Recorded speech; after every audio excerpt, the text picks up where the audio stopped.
오장육부라고 하는 말을 우리가 잘 쓰지요. 한의학에서 쓰는 말이긴 합니다만은 우리 몸에 있는 아주 중요한 장기들을 가리키는 말이 오장육부입니다. 그런데 언제부턴가 이제 오장칠부라고 하는 말을 쓴다 그래요. 오장칠부가 무엇인가 하고 들어봤더니 요즘 아이들에게 있어서 스마트폰이 오장칠부라 그래요. 그러니까 요즘 아이들에게 있어서 스마트폰은 그냥 우리 세대가 오장육부를 달고 살아야 됐던 것처럼 손에 스마트폰을 쥐지 않으면은 못 사는 시대가 이제 이 지금 아이들, 10대 아이들에게는 그 스마트폰이 그런 것이다 라고 하는 이야기를 하더라고요. 5, 60대 정도만 돼도 사실 인터넷이라고 하는 것, 컴퓨터라고 하는 것을 20, 30대가 돼서야 이제 접하게 되었던 그런 세대라고 한다면 10대는 태어나면서부터 그냥 스마트폰을 끼고 살았고 보고 살았고 그렇기 때문에 그것이 없으면은 도저히 살 수가 없을 만큼 그런 것이 이제 스마트폰이다라고 하는 이야기를 해요. 근데 가만히 보면은 이제 스마트폰만 그런 게 아니라 그 아이들과 이야기를 할 때 종이 다르다. 종이 다르다라는 이야기를 가끔 하기도 해요. 도대체가 언어도 달라요. 무슨 말을 하다 보면 막 이렇게 하다 보면 옆에서 들으면은 쟤네들이 이제 무슨 말을 하는 건지 분명히 우리말 같은데 우리나라 말 같은데 전혀 다른 말 같은 그런 얘기들을 할 때에 야 이렇게 좀 세상이 좀 가다 보면 이제 나중에는 말도 못 알아들을 수 있지 않을까 하는 그런 생각도 들어갑니다. 그런데 중요한 것은 그럼에도 불구하고 서로가 소통이 되잖아요. 참 다른 생각들을 해요. 아이들의 생각, 또 중간에 있는 세대의 생각, 또 중년의 생각, 또 노년의 생각. 서로 사고방식 자체가 참 많이 다름에도 불구하고 우리가 살아가면서 전혀 이해하지 못하는 세대로 사는 것은 아니고 그래도 조금씩 소통을 하면서 살아가는 것은 상대에 대한 이해를 하기 때문에 그렇습니다. 상대가 어떤 생각을 하고 살아가는지 상대는 어떤 가치관을 가지고 있는지에 대한 말하자면 어떤 하나의 배려가 있기 때문에 그래도 소통이 되는 것이고 살아갈 수 있는 그런 것들이죠. 코로나의 시대에는 우리에게 있어서 교회가 세상과 가져야 될 그 소통이 어떤 것인가라고 하는 것을 다시 한번 생각하게 되는 그러한 계기가 되는 것 같습니다. 우리 주님께서 지상 명령을 우리 가운데 내리셨죠. 너희는 땅 끝까지 가서 복음을 전하라. 아버지와 아들과 성령의 이름으로 세례를 베풀고 복음을 전하라 라고 하는 그런 말씀을 하셨어요. 그리고 그 뒤로 성령이 우리 가운데 오셔서 그 역동성을 가지고 세상 가운데 복음을 전하는 자로 우리를 세우시고 이끌어 가시는데 중요한 것은 정복하고 지배해서 복음을 전하는 게 아니잖아요. 더불어 함께하고 또 때로는 섬기고 이 땅에 복음이 들어왔던 그때를 보게 되면 그런 섬김의 모습들이 선교사들을 통해서 우리 가운데 있었고 또 그 섬김을 통해서 이 땅에는 복음이라고 하는 것이 점차적으로 확장되어져 가면서 지금은 이제 여러 가지 또 한국 교회에 대해서 이런저런 말들이 있습니다만은 한때는 한국 교회가 그래도 이 땅을 선도해가는 그러한 시대 가운데 서 있기도 했었던 그러한 역사를 가질 수 있었던 것은 바로 그와 같은 그 복음의 뿌리가 섬기고 소통하고 살려주는 그런 역할을 했기 때문에 그렇다라고 하는 생각을 하게 됩니다. 특별히 이제 비대면의 시대라고 하는 이 시대에 우리가 그럼 어떻게 소통할 것인가라고 하는 것을 생각할 때에 우리가 지금 눈앞에 놓고 있는 문제가 본질의 문제냐 비본질의 문제냐라고 하는 것들을 생각해 볼 필요가 있어요. 예를 들자면 예배를 드릴 때에 우리가 대면이라고 하는 것이 중요한 것은 무엇이냐면 하나님과 우리는 대면하는 관계가 되어야 됩니다. 믿음이 없이는 기쁘시게 못하나니 하나님께 나아가는 자는 반드시 그가 계신 것과 자기를 찾는 자들에게 상 주시는 이심을 믿어야 할지니라 라고 하는 그 믿음을 가지고 우리는 예배자로 나가는 것이죠. 그래서 지금 이 자리에 우리 하나님께서 우리와 함께 하시고 눈에 보이시지 않지만 우리 예배를 받으신다라고 하는 그러한 대면의 관계로 우리는 하나님과 예배를 합니다. 그런데 사람과의 관계에 있어서는 꼭 대면이 아니라고 할지라도 크게 중요한 문제는 아니에요. 오히려 하나님과 우리가 대면을 해야 되는 것이지 사람과 사람 사이가 대면을 하지 못하는 불가피한 상황이 생긴다고 한다면 그것은 좀 다른 쪽으로 우리가 해석을 하고 나가는 것이 필요하고 이 코로나의 시대는 그렇게 우리 교회가 갖는 전통적인 어떤 가치관에서 벗어나서 교회가 좀 더 유연성을 가지고 하나의 사안을 볼 수 있는 그러한 눈을 열어주신 그러한 계기가 아닌가라고 하는 생각을 합니다. 그러면서 하나님께서도 이런 과정을 통해서 우리를 어떻게든 또 인도해 가시겠지요. 어떤 방법으로 어떤 방향으로 인도해 가실지는 잘 모르겠으나 그러나 중요한 것은 우리가 그 속에서 고민하고 정말로 하나님의 영광을 위해서 내 생각이 아니라 하나님의 생각으로 지속적으로 생각하고 고민하고 기도하면서 하나님의 뜻을 따라갈 때에 우리는 부족해도 그와 같은 모습적으로 나아갈 수 있을 것이다 라고 하는 생각을 합니다. 오늘 본문의 말씀을 보게 되면 예수께서 요한이 잡혔음을 들으시고 갈릴리로 물러가셨다가 라고 말씀하고 있어요.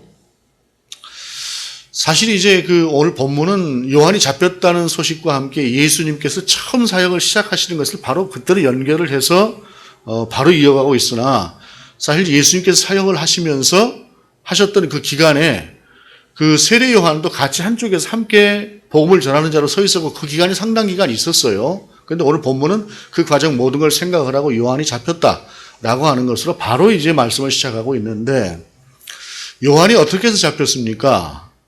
헤롯 안티파스라고 하는 분봉왕이 동생의 아내를 취했지요. 있을 수가 없는 일이다. 어찌 네가 그럴 수 있느냐 하고 세례 요한이 강하게 그를 질타를 했고 이로 인해서 헤롯 안티파스라고 하는 분봉왕이 결국 세례 요한을 잡아들였어요. 감옥에 가두었습니다. 이러한 상태가 되었습니다. 그런 때에 예수님께서 이 갈릴리로 물러가셨다라고 하는 말씀은 피하셨다라고 하는 말이 되는 거예요. 헤롯 안티파스라고 하는 왕이 워낙에 공포 정치를 하니까 우리 주님께서 잠깐 피하셨다라고 하는 이야기가 되는데 이것을 우리가 만약에 그 시대를 살아가는 입장에서 한번 생각을 해본다고 한다면 요한이 어떤 사람입니까?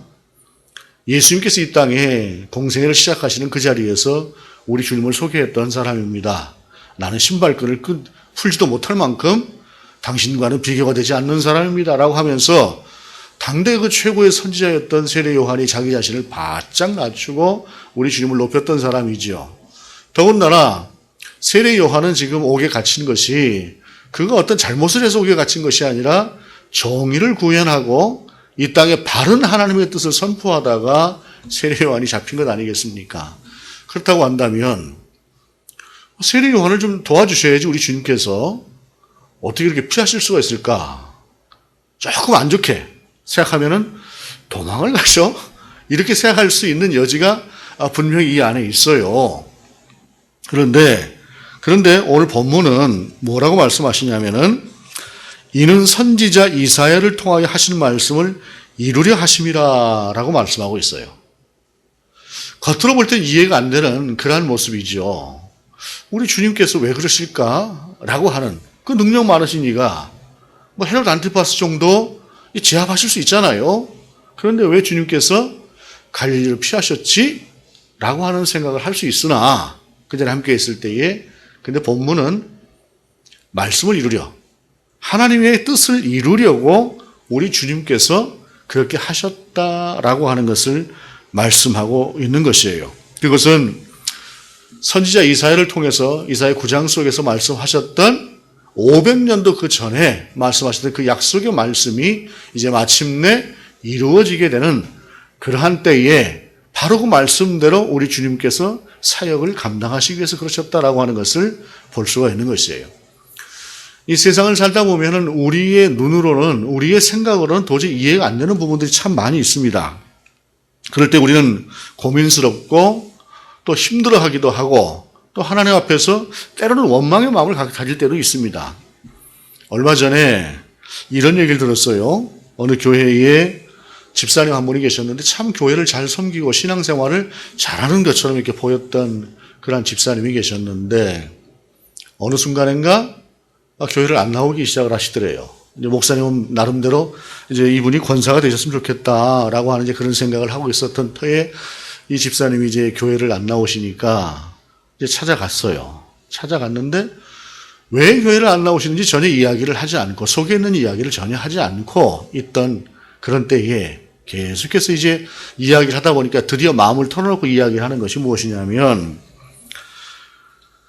딸이 시집을 갔는데 이 사위가 그만 경제적으로 굉장히 힘든 상황을 맞이하게 됐나 봐요. 그래서 아주 이제 힘든 그런 지경이 되어버렸어요. 그런데 이 집사님이 평소에 가졌던 마음은 어떤 마음이냐면, 집사님이 항상 이제 힘들게 사셨는데 경제적으로, 나는 힘들게 살아도 내 자식들만큼은 좀 넉넉하게 살았으면 좋겠다라고 하는 그런 생각을 하고 늘 그렇게 기도를 하고 사셨다는 것이에요. 한편으로 가난이 좀 지긋지긋하다라고 하는 그런 마음을 가지고 있었던 분이 바로 이 집사님인데, 자기 딸이 그만 그렇게 힘든 상태가 되고 나니까 그냥 하나님 앞에서 그냥 억장이 무너지고 지금까지 해왔던 그 신앙이 그냥 무너져 내리는 것 같은 그런 생각을 하게 되면서 그 실망이 커서 교회에 그냥 발을 끊어버리는 그런 상황으로 나가게 된 것이죠. 충분히 이해가 될 수 있는 그런 부분들입니다. 왜냐하면 사람이 연약한 존재예요. 흔들리지 않는 신앙이 이 땅에 존재하지 않습니다. 그 정도의 차이가 있는 것이지. 그런데 중요한 것은 그런 이제 집사를 보고 한쪽에서는, 아니 어떻게 여태까지 그렇게 신앙생활을 잘하던 사람이 그럴 수가 있어? 라고 하는 이제 그런 말도 주위에서 이제 한다고 그래요. 근데 그때 교회가 필요한 것은 왜 필요하냐면, 들어주고 이해해주고 또 그러면서 격려해주고, 그래도 우리 함께 가야 되잖아 라고 하면서 이렇게 함께 가는 존재로 이게 살아가는 그러한 공동체를 하나님께서 묶어준 것이 교회이기 때문에, 교회가 하는 일은 어떻게 그럴 수가 있어? 라고 하는 것이 아니라, 그럴 수 있어, 이해할 수 있어 라고 하면서 격려하고 또 한편으로 기다려주고 그리고 함께 기도하고 할 때에 그 일을 이루시는 것은 결국엔 성령이 이루시는 것이죠. 성령께서 그들의 마음을 감동시키시고, 그리고 또 그것이 하나의 과정이다라고 하는 것을 이해하게 되면서 그런 과정을 통해서 신앙이 성숙하게 되는 것. 이것이 바로 이제 그리스도인들의 삶이고 그리스도인들의 어떤 삶의 방식이다라고 하는 것이에요. 중요한 것은 우리가 이 모든 것을 과정으로 볼 때에, 하나님께서 인도하시는 그 과정으로 볼 때에 사실 그곳에서 이해되지 못하는 것이라도 답을 찾아갈 수 있는 것인데, 그 과정이라고 하는 것을 이해하지 못하면 참 힘들어지는 경우들이 많습니다. 저도 가만히 신앙생활을 했던 지나간 시간들을 돌아보게 되면 힘든 고비들이 있었어요. 근데 왜 그 고비를 주셨을까라고 하는 것을 당시에는 이해를 못하지만, 시간이 지나고 나면 왜 하나님께서 그렇게 하셨는가라고 하는 것들을 다는 이해 못해도 이해를 조금씩 이해가게 되는 부분들이 많아요. 우리는 세상을 보는 것에 있어서 보는 것이 한계가 있고, 무엇인가 지혜를 가지고 또 이렇게 저렇게 생각하는 그 생각의 봄이라고 하는 것이 사람에 따라서 조금 넓게 보는 사람도 있어요. 그러나 그래도 인간은 보는 한계라고 하는 것이 어느 선을 넘어가지 못하기 때문에 때로는 시험에 들 수 있는 존재입니다. 그리고 그때에 필요한 것은 하나님께서 이 과정을 통해서 우리를 어떻게 인도해 가실 것인가라고 하는 것들을 기대하고 바라보는 것들이 필요한 것이죠. 오늘 본문은 바로 우리 예수님께서 갈릴리를 어찌 보면 피하신 것 같은 그러한 모습이 한편으로 어찌 보면 이해할 수 없는 측면도 있으나, 그러나 그것이 결국에는 하나님의 말씀을 이루려고 그렇게 하셨다라고 하는 것을 우리에게 전하고 있는 것입니다. 그러면서 15절 이하에 스불론 땅과 납달리 땅과 요단강 저편 해변길과 이방의 갈릴리여, 흑암에 앉은 백성이 큰 빛을 보았고 사망의 땅과 그늘에 앉은 자들에게 빛이 비치었도다 하였느니라 라고 하면서 스불론 땅과 납달리 땅에 대해서 언급을 하고 있어요. 스불론 땅과 납달리 땅이라고 하는 것은, 스불론이라고 하는 사람과 납달리라고 하는 사람이 야곱의 12아들 중에 하나 아닙니까? 그들이 스불론과 납달리뿐이 아니라 이스라엘의 12지파가 가나안 땅에 정착을 하는 과정에서 각 지파별로 땅들을 나눠줬었죠. 근데 그 중에서 스불론과 납달리는 좀 북쪽에 속해 있는 그러한 땅을 소유하고 있었는데, 어느 날 솔로몬 이후로 나라가 반쪽이 났잖아요.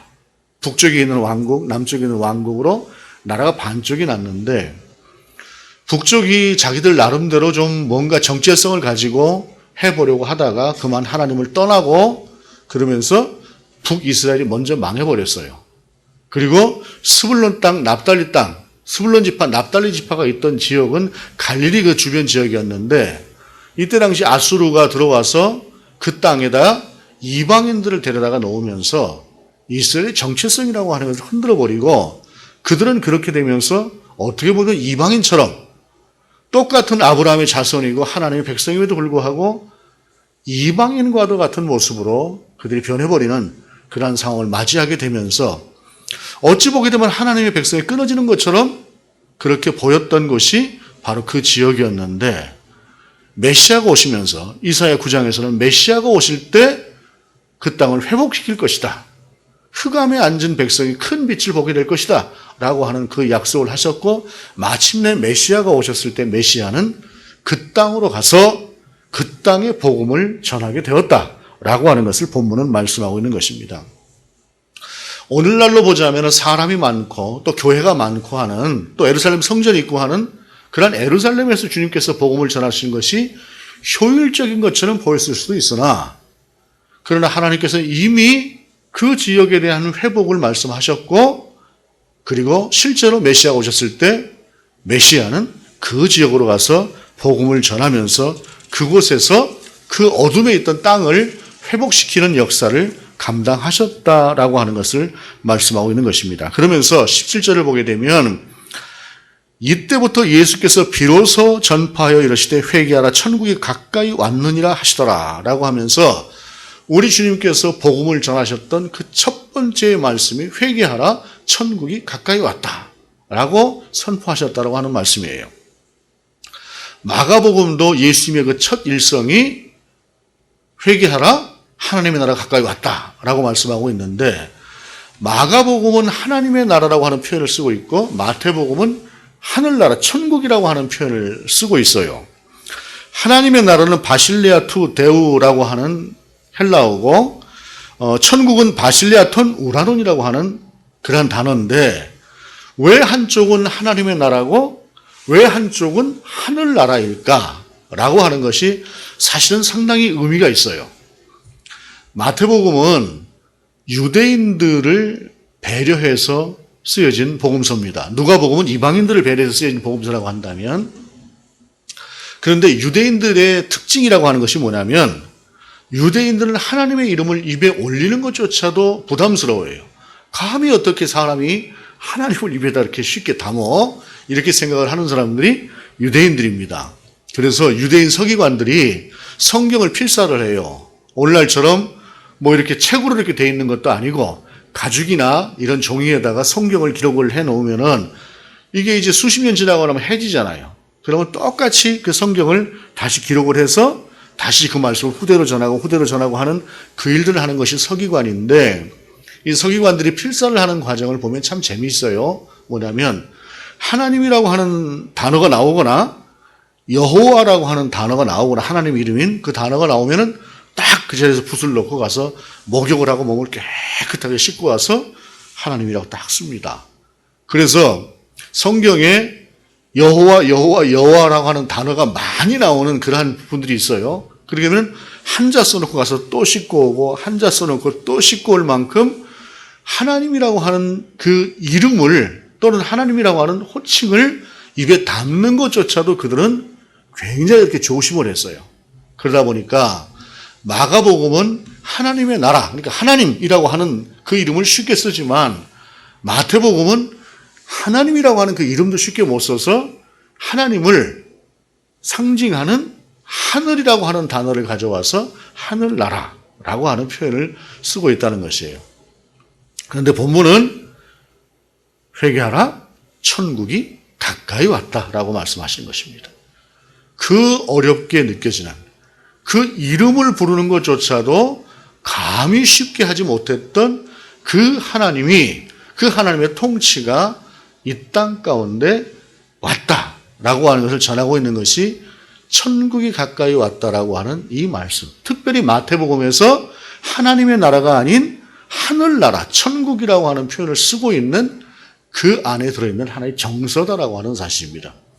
예수 그리스도가 이 땅에 오신 것은 바로 도저히 다가갈 수 없는, 도저히 생각조차도 할 수가 없는 그런 하나님께서 이 땅에 오셔서 우리와 같은 사람이 되시고 우리 가운데 진정한 하나님의 뜻을 알리시는 그러한 부분으로 오셨다라고 하는 것을 이 천국이라고 하는 한 단어 속에서도 우리가 느껴볼 수 있는 것이 오늘 본문의 말씀이라는 것입니다. 그러면서 한 천국이 가까웠다라고 하는 그 앞에 뭐라고 말씀하고 있냐면 회개하라라고 말씀하고 있어요.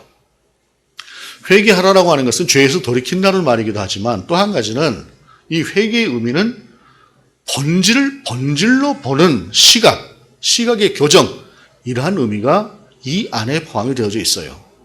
왜냐하면 사람이 신앙생활을 좀 오래 하고 뭔가를 좀 많이 아는 것 같고 하게 되면 자기만의 생각이라고 하는, 자기만의 신앙관이라고 하는 것이 생겨나는 경우가 참 많습니다. 그리고 오랜 신앙생활을 해오셨던 분들을 보게 되면 옛날엔 이렇게 했는데 라고 하는 그런 어떤 하나의 고정관념 같은 것들이 많이 생겨나요. 이런 것들은 참 어떤 면에서 굉장히 필요한 부분입니다. 왜냐하면 세상은 전통이라고 하는 것이 필요하고 또 그 전통적 가치라고 하는 것을 가지고 가는 것이 참 필요한 부분이기 때문에 그 형식이라고 하는 것이 참 중요합니다만은 때로는 그 형식이라고 하는 것에 가려서 본질을 보지 못하는 경우들이 생겨날 수 있어요. 그 대표적인 예가 뭐냐면 예수님이 오셨을 때 당시에 바리새인과 서기관과 대제사장과 같은 그러한 사람들의 상태였습니다. 그들이 누구보다도 성경을 잘 아는 사람들이었으나 그들은 정작 메시아가 오셨을 때 그 메시아를 메시아로 영접을 하지 못했어요. 왜냐하면 그들은 그들이 가지고 있는 메시아관이 있었습니다. 그래서 거기에 충족돼야 메시아지 그렇지가 않으면 그 메시아가 아니다라고 하는 생각을 했기에 정작 메시아가 오셨음에도 불구하고 그들은 전혀 그 메시아를 알아보지 못했다라고 하는 사실입니다. 오늘 살아가는 우리의 시대도 이런 모습들이 굉장히 많이 자리 잡을 수 있어요. 제가 조금 전에 비대면과 대면에 대해서 말씀을 드렸습니다. 대면의 본질이라고 하는 것은 우리가 하나님을 만나는 것이고 하나님 앞에서 예배드리는 자로 자세로 정확하게 서는 것입니다. 예를 들자면 제가 예배가 끝난 뒤에 축도를 하죠. 그 축도는 제 입을 통해서 하나님께서 주시는 말씀이지만 저도 그 축도를 받는 입장입니다. 설교도 마찬가지예요. 하고 싶은 말들이 있어요. 저도. 그런데 제가 하고 싶은 말을 가능하면 그 안에서 뺍니다. 하나님께서 원하시는 말로 설교를 채우는 거예요. 그게 100%는 안 될 거예요. 완전할 수는 없으나 가능하면 그렇게 채워가는 것이 뭐냐면 저도 설교를 듣는 자입니다. 설교를 통해서 하나님께서 말씀하시기 때문에 여기에는 오직 하나님의 말씀만 드러나야 돼요. 그래서 그러면 목사님은 하나님의 말씀만 전하고 있습니까? 라고 한다면은 거기에는 대답이 제가 그렇다고 못하지요. 그러나 그래도 나름대로 그렇게 하려고 하는 것은 하나님의 말씀은 하나님의 말씀으로 드러나야 되기 때문에 그렇다는 것이에요. 그런데 거기에 사람의 생각이 들어가면서 자꾸 사람의 생각이 나오기 시작을 하면은 그럼 생각을 해보십시다. 사람이 하나님의 자리를 차지하게 되는 수가 있는 거예요. 이거는 굉장히 불경스러운 일이 되는 것입니다. 지난주에 무슨 선교회, 참 그 영상을 보면서 기겁을 했습니다. 기겁을 했어. 저 친구가 하나님이구나. 그런 생각을 했는데 그게 참 또 잘 먹힙니다. 왜냐하면은 사람이라고 하는 것이 내가 이렇게 했더니 그냥 하나님께서 뭐 끝도 없게 하셨어요. 뭐 코로나 전혀 문제가 없이 하셨습니다. 하나님께서 그렇게 하셨을까요? 아니죠. 그런데 문제가 없이 잘 되고 또 재정적으로 튼튼해지고 하는 그러한 말들을 계속해서 쏟아낼 때에 사람이 갖는 생각이라고 하는 것이 나도 그랬으면 하고 따라가는 것이고 나도 이렇게 하면은 하나님께서 저렇게 채워주시겠지라고 하는 그러한 생각으로 같이 함께 가다 보니까 그런 일들이 생겨나는 측면이 참 강합니다. 그리고 거기에는 무엇이 있느냐면은 하나님의 나라가 아닌 자기의 나라를 사는 것이 그 안에 있기 때문에 그렇습니다. 여러분, 하나님의 나라라고 하는 것은 어떤 것인가요? 하나님께서 다스리는 나라지요. 하나님께서 다스리는 나라는 하나님의 뜻을 따라 움직여지는 것이 하나님의 나라입니다. 그리고 그 안에서의 가치는 우리 주님께서 마귀에게 시험을 받는 자리에서 분명히 보여주셨던 첫 번째 말씀이 있었지요. 이 돌들로 떡이 되게 하라. 당신 배고프지 않느냐? 라고 했을 때 우리 주님께서 하셨던 말씀이 있습니다. 사람이 떡으로만 살 것이 아니다. 떡이 필요하다는 것을 우리 주님이 인정 안 하신 것이 아니죠. 떡이 필요하다는 것이에요. 그러나 떡이 가장 중요한 것은 아니다라고 하는 것을 우리 주님께서 첫 번째로 보여주셨습니다. 하나님의 나라는 그런 가치에서 움직이는 것이에요. 그런데 자꾸 세상은, 그리고 오늘날까지 한국교회가 좀 잘못 보여주고 있었던 측면은 너무 떡을 부각시키는 그런 측면이 없지 않아 있었다는 말이에요. 제가 조금 전에 말씀드렸던 그 집사님의 경우도 사실은 그래서 더 큰 상처를 받고 힘든 상황을 맞이했을 것이다라고 하는 생각을 합니다. 그런데 중요한 것은 떡도 중요하지만 그보다는 하나님의 말씀이 더 중요하다라고 하는 그 원칙이라고 하는 것을 가지고 살아가는 것. 여러분, 세상을 살아가는 데 있어서 떡이 없이 사는 사람이 어떻게 있습니까? 존재할 수가 없죠. 우리가 신앙생활 잘하고 있는 것처럼 보여도 하나님께서 어느 날 떡의 문제를 싹 걷어가 버리시고 나면은 안 흔들릴 사람이 없습니다. 그저 웬만큼 되고, 그리고 무엇인가를 할 때에 그것이 잘 되어져 가고 할 때에 신앙이 참 안정적으로 보이고 편안해 보이고 하도 어느 날 순간에 시험이 닥치고 그 시험이 길어지게 되면 사람은 표정부터가 바뀝니다. 그 한계를 가지고 있는 존재가 인간일 수밖에 없어요.